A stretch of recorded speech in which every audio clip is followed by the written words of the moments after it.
अस्सलामुअलैकुम रब जुमायत, कैसे हैं आप सब। उम्मीद है आप सब खैरियत से होंगे। मैं हूं आपकी उर्दू की मौलमा। सबसे पहले सब बच्चे अपने असूल दोहराइए। उसके बाद आप सब देखिए मौलमा साहिबा क्या कर रही हैं। मौलमा साहिबा ने उर्दू की किताब अपने हाथ में पकड़ी हुई है और मौलमा साहिबा ने कौन सी कहानी निकाली है। बानो अच्छी है, बानो अच्छी है, बानो अच्छी है कि हमने पढ़ाई, हमने ये पूरा सफ़ा कर ली थी। तो उससे अब आज हम उससे अगला सफ़ा पढ़ेंगे। प्रभ जुमायत आप देखिए ये क्या लिखा हुआ है, आप सबको आता है ना। पाशा और साथ साथ हम कलीदी अल्फाज के गेट दायरा लगाते जाएंगे। पाशा और बानो, बाबा नो, बानो के पास, पास एक एक सेब है। पाशा और बानो के पास एक एक सेब है। पाशा और बानो के पास क्या है?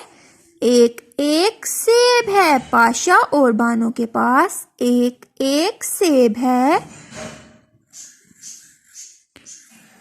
एक एक सेब है। अम्मी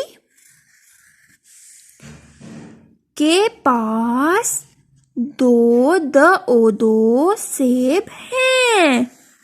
ये देखिए अम्मी के पास 2 सेब हैं।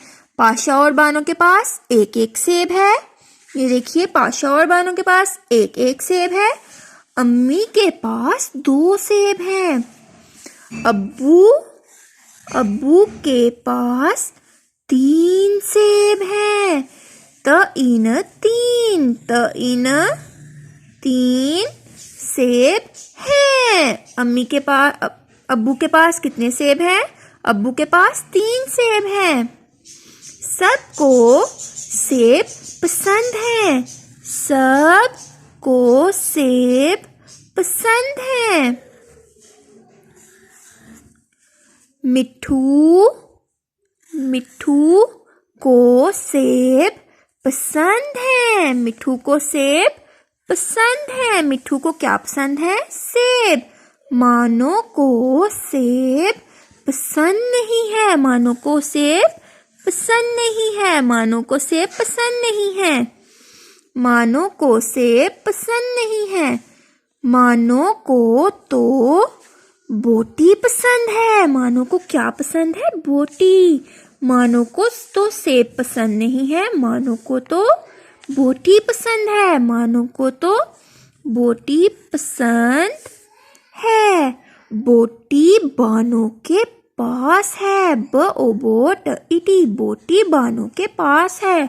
बोटी बानो के पास है। बानो ने मानो को मोटी सी बोटी दी।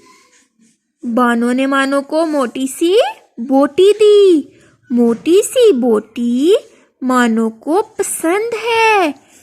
ये देखिए मोटी सी बोटी मानो को पसंद है।